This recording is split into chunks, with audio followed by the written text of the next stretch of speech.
barbs at you while you're trying to fight some other melee creature or something. Do you want me to just control it? Or? Yeah. And now Julian's going to talk about how he did the effects. So yeah, we really wanted to support where design was coming from in terms of this bullet hell idea. So we started by, just with the rapid fire attack idea, we started with a whole lot of different kinds of projectiles. And none of them really kind of stuck for one reason or another. And then we got this idea, well, where does this skill really come from? And the other thing it's really trying to evoke is this old-timey arcade action idea. And so we hit on this idea, well, what if the sand wasps actually birthed other little mini wasps that flew at you?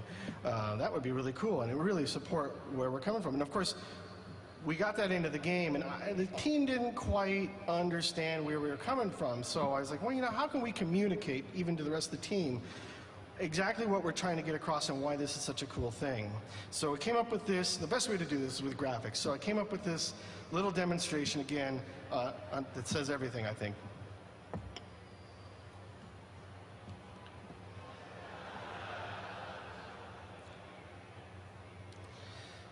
So here's your player, and you're going to get used to the controls first.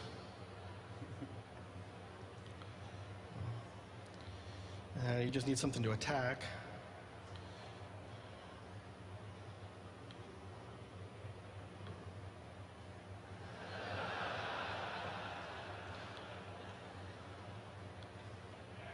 There is a boss.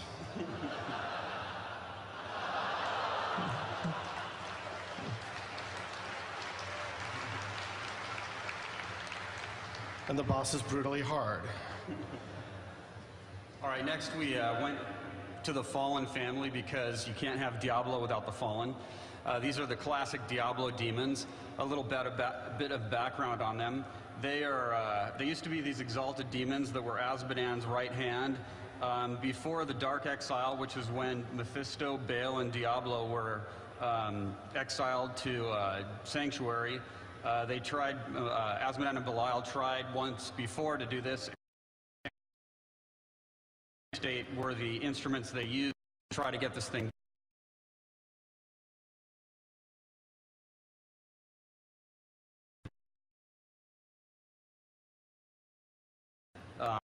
They're kind of freelance. They don't work for any particular demon. They're just kind of equal opportunity demons who work for everybody.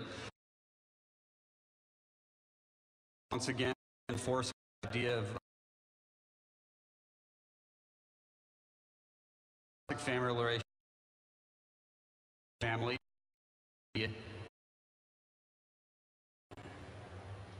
which is not going to play for us. But you've all seen it. The shaman resurrects and throws fireballs.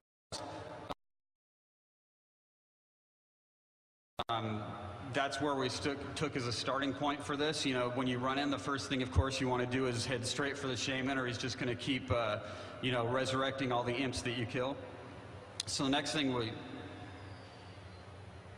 we did was that don't work on any of these. Are they working over there? They're working on the screen. I don't know what to do about that. Well, we'll just continue forward.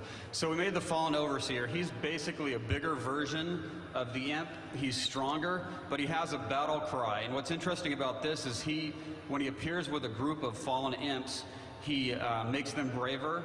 If you recall in Diablo 2, the imps had a tendency to run away in fear when you killed one of them. When the Overseer shouts his battle cry, they get braver and they get tougher. They have less of a tendency to run away, and they're a little bit more difficult to kill. The Fallen Overseer himself is actually a little bit tough. He has this big wind-up and hit that does a lot of damage. So this was one new relationship, and I'm going to be really upset if this one doesn't play. I am going to cry now, because the Fallen Lunatic is awesome. He is the black sheep of the family, if you can imagine, since you're staying for demons. He's a living bomb. He runs at you and stabs himself in the stomach until he explodes. And if that sounds cool, you can imagine how it looks. I'm sure we'll put this up somewhere where you guys can see it. I apologize. But so anyways, it's really funny until you're surrounded by a group of fallen and low on health, and this guy comes running in and stabs himself and explodes and kills you. Over to the Dune Thresher. All right, so we've shown you a lot of monsters that we think have turned out really well, and now I'm going to talk about one that we like but think could really be better, and we consider to be a work in progress. So we call him the Dune Thresher, internal name Sand Shark. Those of you who've seen the movie Tremors probably get the idea of this monster, or at least our original idea for him, which was, that if you haven't seen the movie, it's really cool. It's a horror movie where there's these bunch of crazy carnivorous giant worms that live under the desert, and if you stand on sand, they eat you, and if you stand on rock, they can't get to you.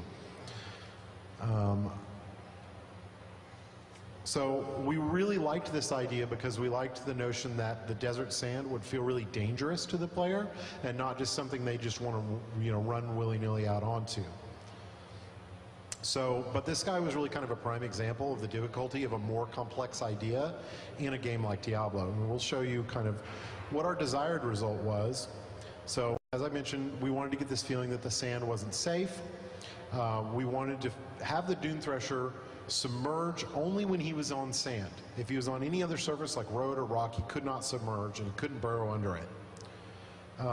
So when he's submerged, he would be completely invulnerable, but when he's above ground, that's when he's actually able to be attacked and you can hurt him. And then we were going to let him actually attack you from under the sand, which means he could attack you at a point when you couldn't hurt him, which again would make him, the idea was to really get the player to play more tactically, so that when they ran into this guy, they'd have to move over to kind of a rock outcrop or a road to try and get him to surface so they could attack him. So the actual result, which I'm going to guess won't play, there you go. At least it's predictable in its inconsistency. Players confused whenever the Dune Thresher was submerged. They just didn't see him. He had this cool fin that would stick out of the ground, but with all the effects and demons and all that crazy stuff going on, you just couldn't see it. So we tried to play up his attack when he was underground, but it just looked kind of silly. We had him diving kind of through, and it was very confusing. Like, is he above ground now or is he not? And then once players kind of finally did figure out how he worked, they didn't play more tactically. They just ignored him. They were like, oh, well, I can just go to the next screen where there's 100 other monsters and I'll kill them instead and just ignore that dude. So it didn't actually work. So we have a fix, which was to make the Dune Thresher more of a hunter. And so again, to play up that idea of a shark.